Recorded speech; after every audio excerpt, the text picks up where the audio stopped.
Bienvenidos a esta edición positiva, motivadora y reveladora en Más de Ti.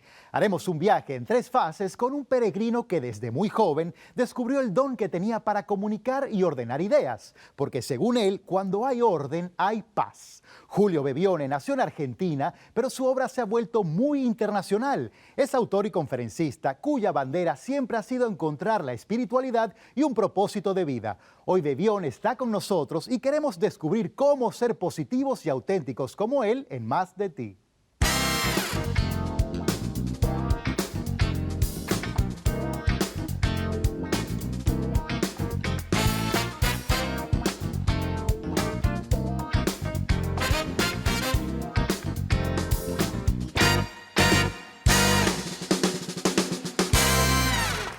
Así es, Julio Bebione está con nosotros. Julio, bienvenido. Encantadísimo. Qué maravilla tenerte. Y primero quiero darte las gracias por haber hecho un stop en nuestro estudio, en ese peregrinaje que llevas a lo largo de tu vida y de tu carrera. Sí, en el caminar, que no siempre tiene que ver con lo físico, a veces tiene que ver también con el estar atento a cómo nos pasan las cosas, ¿no? Ok. Así que bueno, sí, pero en los paréntesis que hacemos caben estos encuentros que se reciben muy bien. Te defines como peregrino, incluso aparece en tus redes sociales, y eso está, digamos, como muy ligado a un camino largo que tiene que ver con llegar a un sitio espiritual. Ese destino Relativamente, tuyo. el peregrino es el que camina con un propósito. Digamos que el caminante camina, pero el peregrino va caminando con un propósito. Y yo siento que eso es lo que podemos hacer los seres humanos con la vida. Es decir, no dejar que las cosas nos pasen porque sí, vivirlas. También eso, ¿no? Porque el peregrino, si se larga a llover, sigue caminando. Y nosotros somos de los que no quiero que me pase esto, es mejor aquí, esto es malo, entonces no lo quiero. Y andamos como dejando mitad de la vida afuera. Entonces el peregrino involucra a aquel que camina por donde le toque, pero atento. Y siempre con adversidades, quizás acabas de nombrar la lluvia, de repente hay un hueco que hay que saltar y poco a poco... Bueno, el 90% de mi camino es Latinoamérica, así que imagínate que la adversidad está a la orden del día, ¿no? Julio, algo que he admirado muchísimo pues, de tu carrera y de todo tu proceso, porque estuve leyendo bastante, es que has Gracias. sabido de alguna manera pues, capitalizar una cualidad que todos tenemos, que es la de comunicarnos, la de hablar, pero el saber cómo hacerlo, en qué momento hacerlo y sobre todo qué decir, creo que ahí radica verdaderamente uno de tus talentos. Bueno, gracias. Sí, bueno, tiene que ver con eso. Todos tenemos la capacidad de comunicar, pero a algunos se nos da un don determinado para que podamos usarlo en favor de algo, ¿no? Y yo siempre digo que podría haberme dedicado quizás a, por ejemplo, hablar de recetas de cocina, pero que si hablara de recetas de cocina daría recetas prácticas que sirvan de verdad. Entonces, No que bueno, tarde 3 horas en exacto. elaborarla, que haya que comprar ingredientes que no existen en el mercado. Entonces mi don tiene que ver con eso. Te Y entiendo. claro, lo puse al servicio de algo que surgió espontáneamente. Yo viví en Miami, me mudé a Miami a los 24 años y empecé a participar en muchos grupos, de esto hace ya más de 20 años. Muchos grupos que hablaban de espiritualidad, que en ese momento era como raro. 20 años no es mucho tiempo, pero hablando de estos temas, en esa época el yoga todavía era algo que no se comentaba mucho, ¿no? Entonces, claro, en los grupos nadie se animaba a preguntar. Y yo empecé a hacer las preguntas que nadie quería hacer. Y la gente me dijo, esta gente de estos grupos, Julio, es un grupo tú. Y creo que ahí descubrí esta facilidad que tenía de sintetizar ideas y poder expresar de una manera más clara aquellos, sobre todo en temas de espiritualidad, que son cosas muy etéreas, muy complejas de entender desde lo intelectual. ¿Sentiste a veces que no eras entendido, que eras un poco rebelde por pensar quizás de otra manera que la mayoría? Sí, hasta hoy. Hasta hoy, ¿no? Sí. Pero eso ha sido bueno para ti, eso ha sido positivo para ti. Sí, bueno, ha sido complejo porque llega a ser en algún momento incómodo también, ¿no? Porque es como estás hablando de algo que no siempre va a ser recibido, ya eso no pasa, pero hace 20 años sí pasaba. Y ahora no me frustro, pero veo cómo digo lo mismo y quizás a la misma persona, y a lo mejor la 7ª vez de decir lo mismo recién lo entiende. Entonces, por eso entendí también de mi parte, como alguien que guía o que comparte aprendizajes, de que no es tan importante decir cómo hacer las cosas, sino invitarlos a que lo hagan. Porque en la experiencia el otro aprende. El otro no aprende porque leyó el libro. Aprende cuando al leer el libro hizo lo que el libro le propuso. Claro, te conviertes tú también en un testimonio. Eso. Entonces, la idea siempre de mi trabajo lleva hacia eso. No es que me entiendas, sino que hagas o pruebes a ver cómo te va y ahí descubres qué te sirve a Que ti. ensayes y lo pruebes, ¿no? Así es. A mí me gusta mucho lo que tú promueves de pensar positivamente y siempre en el bienestar. Pero estábamos comentando antes de comenzar la entrevista que tú viajas muchísimo. Sí. Por ejemplo, te habrá tocado en alguno de esos aviones alguna turbulencia un poco fuerte, ¿no? Sí. ¿Cómo haces para conectarte con ese bienestar y con esa certeza de seguridad de que es solamente un vientito pasajero y que no que estás realmente en peligro? Mira, te voy a contar algo más grave que eso. Hace un tiempo tuve una experiencia física, de estas experiencias que involucran el cerebro y la sangre. Bueno, Que ves esa lucecita a lo lejos. que crees que está terminando tu vida. Esto ocurrió en un vuelo. Y, y esto fue por viajar mucho tiempo y no tener algún tipo de precaución que ahora entendí que hay que tener. Digamos, me tengo que entrenar como se entrenan la gente que trabaja en vuelos, porque son demasiadas horas y el cuerpo lo siente, ¿no? Entonces, mientras mi cuerpo iba sintiendo eso, yo podía ver mi cuerpo y yo decía, yo estoy bien, mi cuerpo no está bien. Entonces, esto lo aplico en general con las cosas que le pasan al cuerpo o que me pasan que pueden ser traumáticas. Y digo, esto lo está viviendo mi cuerpo, pero yo estoy bien y puedo estar en paz con eso. Porque, a ver, si hay una turbulencia en el avión y yo no soy el piloto, de hecho, y capaz que ni el piloto puede lograr algo, entonces no está bajo mi control. Pero sí está bajo mi control ver qué quiero hacer con eso, si quedarme con un trauma el resto de mi vida o dejar que pase y que pase lo que pase. Entonces, darme cuenta de que mi cuerpo está experimentando algo, pero ese no soy yo, el que está mirando eso es el que está... Bueno, obviamente quienes me conocen saben que creo que la vida no se termina cuando uno deja el cuerpo, hay mucho más. Entonces trato de conectarme con esa idea y eso me hace vivirlo hasta con cierto entretenimiento. Claro, y cierta magia también Sí, que le das. sí. Y uno mismo tiene que ser a veces su propio terapeuta, ¿no? Y calmarse porque no tienes a alguien que te diga no va a pasar nada. Así es. Exactamente. Así Te, es. te ha funcionado y yo creo que eso es lo que tratas de invitar a la gente a que Sí, haga. exactamente. Mi idea no es que me usen a mí para eso, sino que me usen a mí para darse cuenta que ellos lo pueden hacer, que ellos pueden ser sus propios terapeutas, que ellos pueden hacerse preguntas y tener respuestas. Creo mucho en la capacidad del ser humano en sí mismo de darse cuenta y de aprender, pero entiendo que estamos un poco dormidos. Entonces mi labor es de alguna manera va a dar con un vasito de agua fría despertando, ¿no? Despertar.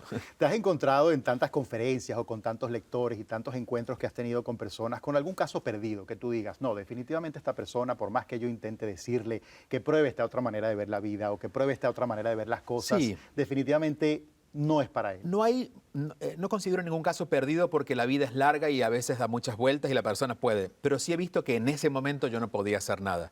Y esto generalmente pasa cuando hay personas muy emocionales. Cuando encuentras una persona muy enojada o muy encaprichada con una idea o que defiende sus razones y está en un lugar en que no quiere moverse. Muy triste de repente. O pudiera ser muy también. triste. Pero fíjate que el depresivo está a punto de salir. Una persona que está en depresión está tocando fondo.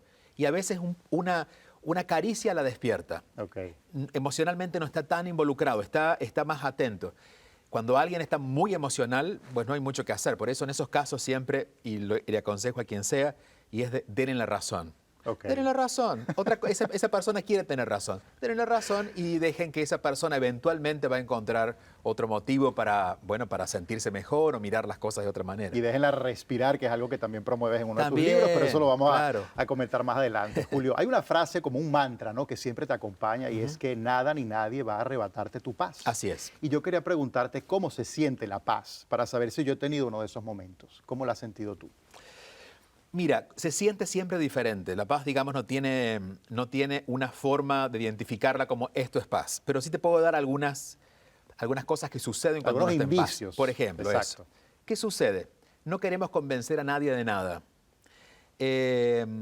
No estamos presionando para que nada cambie. No significa que no querramos que algo cambie. Pero cuando estamos en paz no presionamos. Empezamos a ver de qué manera podemos hacerlo. No empezamos a buscar sustitutos de nada. Si estoy solo o me siento solo, quiero buscar a alguien que esté a mi lado. Si estoy en paz, puedo entender que en este momento que estoy solo es para estar solo y lo disfruto, ¿no? Entonces esa capacidad de disfrutar lo que me va pasando es de alguna manera lo que describe el sentirse en paz. Que, como siempre le digo a la gente, no es aquí. Aquí puede haber tormenta, uno puede estar en paz y la mente puede estar molestando. Tampoco es en el estómago es muy emocional, sino es aquí.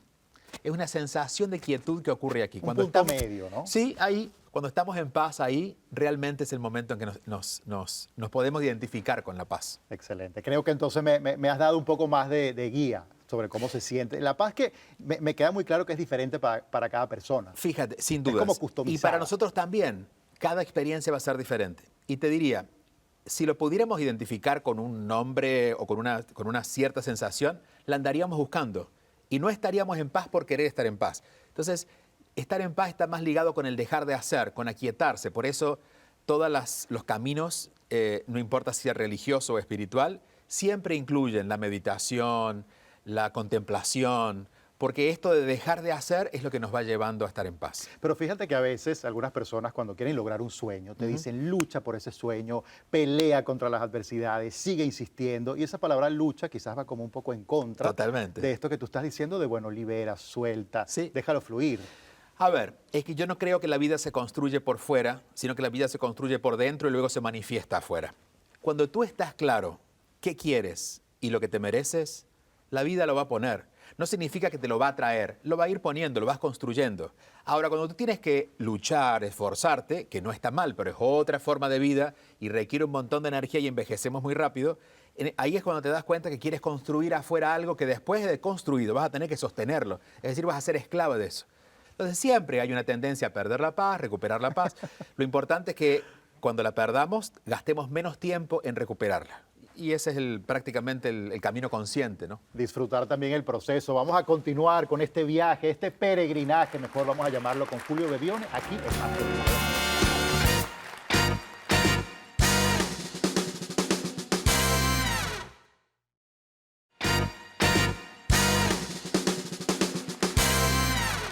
Más de Ti está de regreso. Julio Bebione está con nosotros dándonos una clase magistral de cómo alcanzar la paz y también de cómo ser auténtico. Julio, que es una bandera que tú has tenido mucho. Yo te quiero preguntar si la gente se siente cómoda siendo auténtica o de repente prefiere esconderse un poquito en otro personaje, en algunos disfraces para que la vida sea un poco más llevadera. Bueno, la pregunta para la gente es, sí, uno se siente muy cómodo cuando es auténtico, pero la mayoría de la gente no lo es.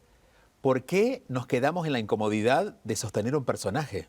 Eso nos desgasta demasiado. Miedo a exponerse puede ser. Sí, claro, ¿no? Y sin dudas hay una lista de cosas que nos han pasado en la vida que no queremos que se vean, ¿no? Y a veces tiene que ver más con lo emocional que con cosas concretas, dolores que hemos tenido, vivencias que no nos ha gustado vivir, errores que hemos cometido. Pero lo curioso es que mientras más se esconde, más se va a ver en algún momento. Entonces yo siempre creo que, de hecho, la humildad es parte de ese camino. Hay que mostrarse como uno es, incluso en los momentos débiles, incluso en los errores, porque eso realmente colabora con tu grandeza. Y va a ser la grandeza que necesitas incluso para buscarte un trabajo, para crear un lugar de poder, de verdadero poder. Una persona que vive en un personaje se debilita mucho, necesita incluso hasta demasiado marketing, y necesita levantar la voz, y necesita hacer muchas cosas para hacer sentir su poder. Pero una persona que realmente es auténtica tiene ese poder por sí misma. Podemos ver, por ejemplo, de los personajes más recientes, podemos ver a Barack Obama, que dentro de todo vamos a decir que no lo conocemos tanto, pero veíamos cierta autenticidad, o su esposa, y nunca tuvo ningún desfasaje en su discurso, nunca levantó la voz, nunca cayó a llamar la atención por nada que no sea diciendo lo que él sentía que era verdad. Creo que la gente además también lo recibe bien. Estábamos hablando de las redes sociales y la gente cuando muestra una vida perfecta, pero de repente muestra un punto débil, la gente como que se aboca, no sé si a abrazarte o a sentirse identificada tal vez, porque la vida está llena como de altos y bajos, como decías. Entonces la gente pienso que lo recibe bien, se siente humano. Bueno, lo que ¿no? pasa es que también consumimos con nosotros lo que nos pasa a nosotros. Y cuando uno no es auténtico, porque tiene, por ejemplo, algo que ha cometido en su vida que considera que es culpable de algo y que no lo quiere mostrar, cuando alguien comete ese error, se solidariza. Entonces, a veces, a nivel de marketing es muy interesante poder contar los errores ante el público, porque toda esa gente la vas a tener a tu lado. Pero bueno, no deja de ser manipulación, ¿no? Y no es mi manera. Quiero hablar, Julio, de Villa Santa Rosa, ese lugar Mi que pueblo. me imagino que te trae pues muchísimos recuerdos. Sí. Y te quiero preguntar cómo sabe uno cuando ya un lugar no tiene como más nada que ofrecerte y necesita salir.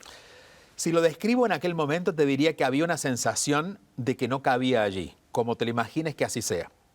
Si la buscamos de una forma más concreta explicarla, vamos a ir a la primera pregunta del otro bloque. Ya no estaba en paz. ¡Qué memoria! Sí, ya no estaba en paz. No significa que algo estaba mal. Todo estaba bien. De hecho, yo era un buen alumno en el colegio y era muy querido en mi pueblo y hasta hoy puedo encontrarme con gente de aquella época y tiene hasta más recuerdos ellos de mí que yo de ellos, porque quizás he vivido más cosas. Pero no estaba en paz. Y creo que eso fue como el detonante de salir a buscar un lugar. En aquel momento no estar en paz era decirte, no tenía gozo en mi corazón. Me sentía adormecido y tenía 10, 12 años. Entonces, desde los 12, 13 yo empecé a buscar la salida y de a poquito me fui yendo. Y sí conseguiste la paz, sí la has conseguido, la has encontrado, quizás en algunos puntos más que otras. Sí, ha traído, a ver. Y paradójicamente la paz, me atrevo a decir que la encontraste en Nueva York, que es una ciudad tan caótica, ¿no? Sí, sí. Es el lugar del mundo donde más en paz me siento, donde más hay un tema con el uso del tiempo. La ansiedad ha sido como mi talón de Aquiles todo el tiempo porque quiero que las cosas vayan más rápido de lo que van, porque siento que podríamos movernos de otra manera y podríamos entender las cosas más rápido. Entonces en Nueva York entré en esa sintonía, porque en Nueva York va rápido. La gente dice que va rápido, yo digo no, va bien, porque sentía que iba a mi ritmo, exacto. Entonces ahí me sentí bien por eso. Y hay otro detalle de Nueva York que siempre lo busqué y nunca lo había encontrado en un lugar, que tiene que ver con la diversidad, pero sin necesidad de convencerse a uno a otro. Por ejemplo, ahora estamos grabando esto en Miami, que es donde vivo hace un par de años, y en Miami todavía nos estamos convenciendo. De hecho, el ser venezolano y el ser argentino y el ser colombiano crea algún tipo de diferencia, y hasta hay chistes para hacernos en base a eso. Todavía estamos en eso. En Nueva York tú tienes al muy rico, rico de verdad, no que tiene una casa linda, muy rico y poderoso por su dinero, y el otro que no tiene ni trabajo y conviven en el mismo tren, y tienes al musulmán, al católico y al protestante y al judío, todos compartiendo el mismo espacio sin tratar de convencerse uno a otro. Y creo que eso es la experiencia más valiosa que me dio Nueva York. Has hablado de varias nacionalidades, Julio, y las historias yo pienso que se repiten y siempre la migración ha sido un proceso difícil. Cuando a ti te tocó venir a los Estados Unidos, quizás buscando esa paz que aquí entiendo que encontraste, debe haber sido un proceso totalmente diferente a cómo lo es hoy para un dreamer, como se llaman ahora o como nos llamamos ahora, para un soñador. ¿Qué crees tú que ha avanzado y que ha mejorado en ese tiempo? Bueno, creo que un detalle, cuando yo me mudé no había internet. Cuando no había internet uno no sabía. Entonces no había punto de comparación. Entonces todo era nuevo. Yo no sabía que podía hacer otra cosa diferente. Sabía que podía hacer lo que se me presentaba. Creo que la idea de tener mucha información, que es lo que el internet nos ha dado, nos da un punto de comparación que nos frustra. Porque ya quisiéramos estar allá como lo vi o como vi que el otro lo hizo. Pero el otro lo hizo porque fue otra circunstancia y no sabe si realmente lo hizo, lo está contando. Entonces, ese yo creo que fue un punto que no sé si fue a favor o en contra, pero que a mí me ayudó porque yo sentía que todo era nuevo. Digamos, mis primeros 5 años en Estados Unidos, además de no estar legal, por ejemplo, que es algo que hoy es temible, y entiendo me imagino que en ese momento también te generaba cierta ansiedad. Sí, yo sentía que cualquier policía que veía en la calle sentía que me andaba buscando a mí, porque yo no sabía lo que era estar ilegal y esa palabra era terrible además, claro. ¿No? Porque ¿qué significa ser ilegal? Y lo que me comentabas antes, sientes como esa culpa, como ese detalle que no está del todo algo, blanco, ajá, exacto, de lo incorrecto, ¿no? Y trabajé en lugares que cuando lo cuento dicen... Qué duro, ¿no? Bueno, hacía libres de pizza y trabajaba en McDonald's un montón de horas y ahí me iba a unas tiendas por departamento que son Target y trabajaba bajando camiones toda la noche. Pero yo no tengo malos recuerdos. Al contrario, yo decía, qué bueno que puedo trabajar. Entonces hoy, por ejemplo, cuando me encuentro con gente que se muda y se queja porque dice, yo era abogado en mi país, pero aquí todavía no puedo hacerlo. ¿Y cuánto hace que llegaste? 1 año. Y digo, a lo mejor nunca lo vas a hacer. ¿Por qué ser en tu país? Tienes que construir algo nuevo porque construir algo nuevo tiene que ver con la decisión también de emigrar. Claro. A veces queremos sacar los beneficios de la emigración, pero no queremos dar nada a cambio. Agradecer también lo que uno está haciendo, ¿no? Porque hay gente... ¿Y lo que recibes? Claro. Que reprocha muchísimo de esa fase de la que está atravesando, pero hasta de eso has sabido tú aprovecharlo. Leí en alguna historia, Julio, que trabajabas en una zapatería, inclusive luego llegaste a diseñar zapatos. Sí. Yo te quiero preguntar, porque me llama mucho la atención, ¿cómo sabes que un zapato está bien hecho, bien diseñado? Por ejemplo, Bueno, con bien el hecho. que llevas hoy. Bueno, estos son muy baratitos, son de 8 euros de España, son de zapatos de viejitos estos. Bueno, pero fíjate que, Porque son muy que te cómodos van y- cómodo. Hoy en sí, día sí. puedes tener acceso al par de zapatos que tú quieres. El zapato más cómodo es el zapato que te quede bien a ti. Digamos, lo pueden diseñar con la mejor tecnología, pero cada pie es diferente, entonces hay que probarlo. Lo que sí entiendo es que queremos siempre darnos valor a partir del zapato, porque el decorado del zapato es lo que define el zapato. Pocas veces cuando yo vendía zapatos la gente buscaba un zapato cómodo. Venían a buscar un zapato que luciera bien, aunque fuera incómodo. Nada más incómodo que esos tacos a agujas de las mujeres. Pero bueno, les cambiaba la cara cuando subían, porque sentían que eran poderosas, ¿no? Claro, que se puedan comer el mundo con esos tacos Entonces ahí altos. empecé a ver el valor agregado del zapato y también empecé a jugar con lo que yo hacía, sin saber que me terminaba haciendo esto en ese momento. Yo pensé que lo mío eran los zapatos. Pero, por ejemplo, como vendedor de zapatos, tú lograste identificar cuándo de verdad alguien necesita un zapato y cuándo simplemente lo quiere comprar para llenar un vacío. Te lo puedo decir en estadística, menos del 1% necesita un zapato. Julio, no puede ser que sea tan bajo la Eh, estadística. la gente Me lo sí. voy a pensar Bueno, muy bien la próxima vez que vaya a comprar Quizás, uno. bueno, yo recuerdo de niño, por ejemplo, que tenía 2 pares de zapatos, uno para todo y otro para la escuela. Ahora uno tiene varios pares de zapatos, de hecho, de acuerdo a la combinación, no lo necesitas. Ahora, la idea que lo necesites tiene que ver con una necesidad que uno tiene, eso es real, pero no tiene que ver con el zapato. Tiene que ver con la necesidad de sentirse más importante, más valioso, más mirado, más Estatus. seguro, estatus, ¿no?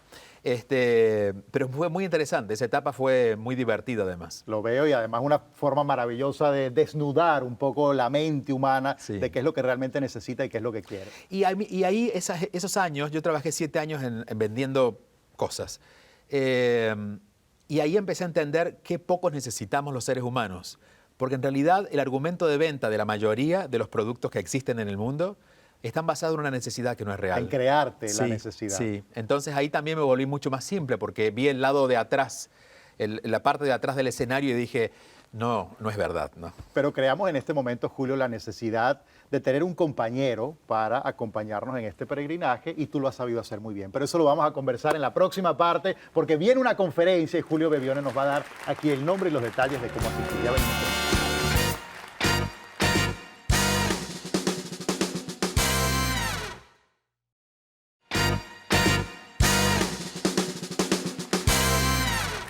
Más de ti está de regreso Julio Bebione con nosotros y aunque me encantaría seguir hablando de moda y de lo quisquillosos que podemos ser al elegir un par de zapatos, Julio, quiero que hablemos pues de estos oficios nuevos, ¿no? El ser youtuber, el ser conferencista, el ser influencer o el ser coach son cosas que hace 20 años, cuando me comentaste que empezaste, pues no existían, ¿no? Ha sido difícil el proceso de enseñarle a la gente lo que es, que no hace falta quizás una preparación universitaria para hacerlo. Así es. Y con esto no digo que no tengamos que pasar por la universidad si lo necesitamos, pero digo que no dejemos que la universidad nos defina, porque realmente lo que traemos como dones y talentos es más grande de todo lo que podamos aprender. Y nadie, ni el mejor profesor va a saber tanto de nosotros como nosotros mismos. Entonces hay un camino de exploración que hay que hacer y yo creo que el camino de los talentos, de hacer uso de los talentos, es el que te va a traer todo lo que quieres, desde la salud física, porque vas a estar, incluso ante la adversidad, vas a tener ganas de seguir, prosperidad, entusiasmo para la vida misma. Entonces, no hay que minimizarlo. Claro, A veces hay gente que dice, no, eso de los talentos está bien, yo voy a buscar algún hobby. No. O sea, busca la manera de que poco a poco vaya tu vida representando por fuera aquello que has sentido que para ti es una verdad. Excelente. Pero, por ejemplo, hay trabajos, y quiero recuperar esto, que no te dejan entrar o aplicar si, por ejemplo, no tienes un título universitario, un posgrado y mil Quizás cantidad no de el lugar en estudios. que tiene que estar. Ok. Esa es otra forma de verlo, ¿no? Claro, bueno, yo pienso así. Digo, si alguien quiere algo que yo no tengo, entonces ese no es mi lugar. Igual que pasa en las relaciones. Si alguien quiere que yo cambie para ser su pareja, entonces él no es mi pareja. Claro. Porque si yo tengo que cambiar para que esa persona quiera estar conmigo, entonces, ¿no? Pero este es un concepto de vida, va más allá del tema de buscar trabajo o de cómo vamos a vivir. En el tema de las parejas, que sé que también les has dedicado un libro a ello, hay personas que dicen que la gente no cambia. ¿Tú crees que la gente sí puede alterar ciertos aspectos? Sí, yo creo, para- a ver, en esencia somos, pero en el maquillaje hay cosas que pueden cambiar. Digamos, yo no puedo cambiar mi forma incisiva de ver la vida, pero quizás hace 20 años era más irónico y ahora soy más suave, porque bueno, he aprendido que la suavidad es mejor que la ironía. Entonces he cambiado, pero la manera en que veo la vida sigue estando allí. Entonces hay cosas esenciales del ser humano que mucho tienen que ver con nuestros valores, por eso creo que en un camino de una relación de pareja o de sociedad, de algo que vamos a compartir, deberíamos darnos tiempo a ver cuáles son los valores de la persona. Esos no van a cambiar. Lo que cambia son las formas, cambiar el estilo, cambiar la actitud. Un poco la carpintería, sí, digamos. pero la esencia está basada en los valores de la persona. Esa esencia, Julio, está pues muy bien plasmada en cada uno de tus libros. Tienes una bibliografía impresionante, como lo decíamos, más de una docena de libros. Son 12 ya, Si sí. tuviéramos que resumir la obra de Julio Bebione, Sí. ¿qué pudiéramos decir? Que la vida es el reflejo de quienes somos y que lo que quienes somos ya está definido, no tenemos que construirlo, es darnos cuenta de quiénes somos para que lo demás ocurra. Cuando nos damos cuenta de quiénes somos, nos es más fácil convivir en una relación de pareja, nos es más fácil encontrar métodos espirituales para vivir mejor. Pero suele ser un proceso largo. Suele ser toda la vida. Toda la vida. Suele ser, de hecho, es toda la vida, lo que pasa es que se va facilitando a medida que pasa el tiempo. Pero sí, no es una conclusión como una carrera que se estudia y se gradúa. Uno está siempre explorándose. ¿Alguna debilidad, Julio, que tengas? Me encanta comer. ¿Qué te gusta comer, por ejemplo? De todo. No sé si algo argentino quizás que te recuerde un poco. Podría Nada que ser ver. asado, lo que sea. Me encanta comer. Por eso era feliz en Nueva York, porque la oferta gastronómica neoyorquina es impresionante. Gigante. Además, me encanta, y no solamente en restaurantes, me gusta cocinar y compartir. Pero hay algo que me gusta mucho, y ahí tengo que siempre limitarme, y es sentarme a una mesa a comer, que la mesa tenga mantel, que haya buenos cubiertos. Me encanta la experiencia. Bien puesta. Sí, me encanta la experiencia del compartir en una mesa. Entonces, claro, cuando uno se sienta a comer y está consciente de la comida, uno come lo que necesita.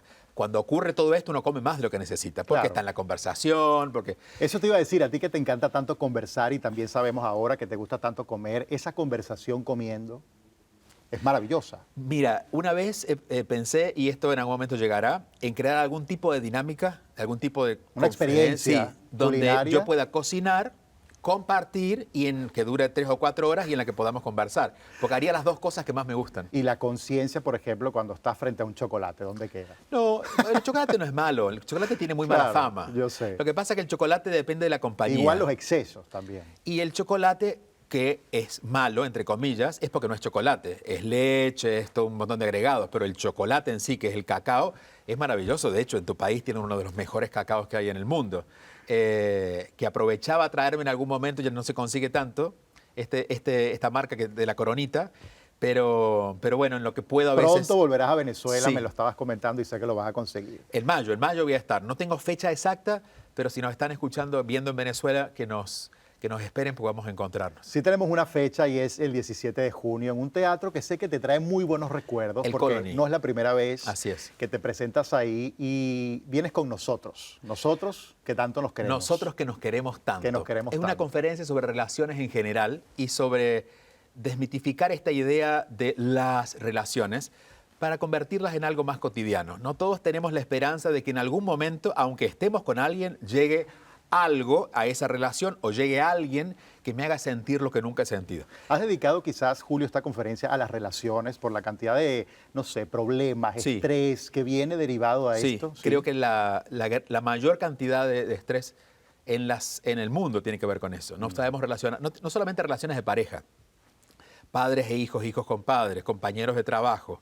Hay mucha gente que en su trabajo estaría mucho mejor si su entorno, ellos dicen, fuera diferente, o si tuvieran otro jefe, o si no cambiarían de marido o de mujer, pero sí que algo cambie esa persona. Hay mucho relacionado a las relaciones y por eso creo que es el tema. Claro, hay un dicho que reza que en casa de herrero, cuchillo de palo. Sí. Tus relaciones personales, esas que no se ven en redes, Son lo esas más de las que la ordenadas gente nadie posibles. sabe, ¿son así? Son lo más ordenadas posibles. El mayor desafío ha sido con mis padres, porque son las relaciones en las que uno no puede evitar. Y de tener, no fueron conflictivas, pero sí fueron duras las relaciones, sobre todo con mi madre. Y ahora está bien. Entonces te diría que a partir de esas las demás han funcionado. Has conseguido la paz, entonces Estoy también en en las paz, relaciones. estoy en paz en general con las relaciones, lo que no significa que de vez en cuando haya chispazos, pero ahí uno dice, hey, momento, y vuelve, ¿no? Ok, una guerrita de vez en cuando, todos tenemos, Julio. Le da contenido a la vida. Exacto, pero lo ideal es cómo sobrellevarlo y cómo sobreponerse. Si inicias la guerra es saber pararla. Exactamente. Yo te felicito, te Gracias, agradezco gracias muchísimo a ti, el gracias. haber estado aquí con nosotros, que esa conferencia pues sea todo un éxito y que todo este peregrinaje que estás emprendiendo pues acompañes a muchísima gente que ahora me va a acompañar a mí porque tengo que seguir explorando un poco cómo llegar a La Paz con Julio Bebione. Muchísimas gracias. Hasta pronto. Gracias.